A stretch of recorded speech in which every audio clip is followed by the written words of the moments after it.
অনেক দায়ী বলে থাকেন ডক্টর জাকির নায়েক একজন আলেম। আমার প্রশ্ন হচ্ছে, এটা কি সাধারণ অর্থে বলা হয় নাকি ব্যাপক অর্থে? সাধারণ অর্থ আর ব্যাপক অর্থের কোনো কিছুই নেই।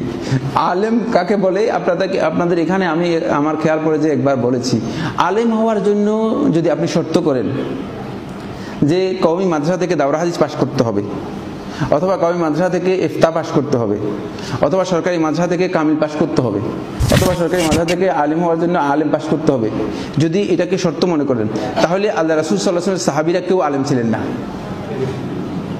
বুঝতে পেরেছেন? তাবিঈরা কেউ আলেম ছিলেন না, এমনকি খোদ ইমাম আবু হানিফা রাহমাতুল্লাহি আলাইহি আলেম ছিলেন না। কথা কি বুঝতে পেরেছেন কিনা? কারণ ইমাম আবু হানিফা রাহমাতুল্লাহি আলাইহি দাওরা হাদিস কোথাও পাশ করেন নাই, কোনো মাদ্রাসা থেকে আলেম সার্টিফিকেট তার নেই। সুতরাং এটা একেবারে বিভ্রান্তি, ভুল কাজ। আলেম হওয়ার জন্য মাদ্রাসায় পড়তে হবে, এটা ভুল কথা। ক্লিয়ার বলে দিচ্ছে, স্পষ্ট করে দিচ্ছে, আলেম হওয়ার জন্য 3টি শর্ত। কয়টি শর্ত? 3টি শর্ত। খুবই গুরুত্বপূর্ণ বিষয়, খুবই গুরুত্বপূর্ণ বিষয়।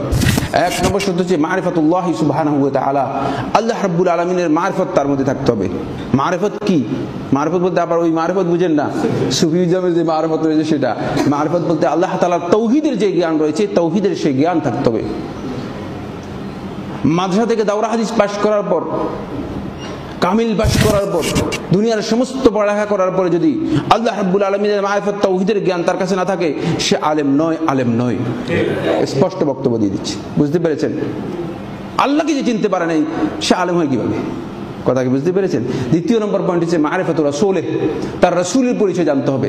রাসূল সাল্লাল্লাহু আলাইহি ওয়াসাল্লামের যে পরিচয় রয়েছে, রাসূল সাল্লাল্লাহু আলাইহি ওয়াসাল্লামের যে হুকুক রয়েছে, অধিকার রয়েছে, সেগুলোর জ্ঞান তার মধ্যে থাকতে হবে।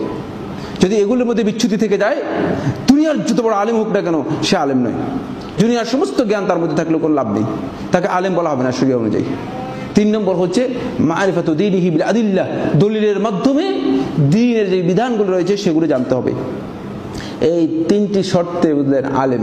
এই 3টি শর্ত যার কাছে পাওয়া যাবে তিনি আলেম, আর এই 3 শর্ত যার কাছে পাওয়া যাবে না, সে যতই কামিল পাশ করুক না কেন, দাওরা হাদিস 2 বার 10 বার পাশ করুক না কেন, তিনি আলেম হবেন না। ব্যাপক অর্থেরও দরকার নেই, সাধারণ অর্থেরও দরকার নেই।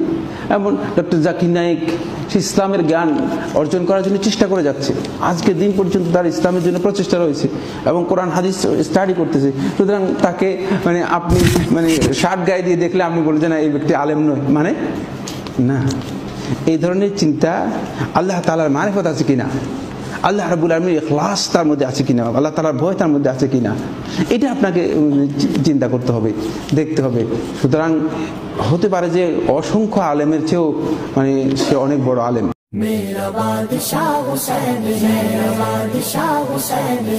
नबी का लगते जिगर नूरे आयन पैदा कर अली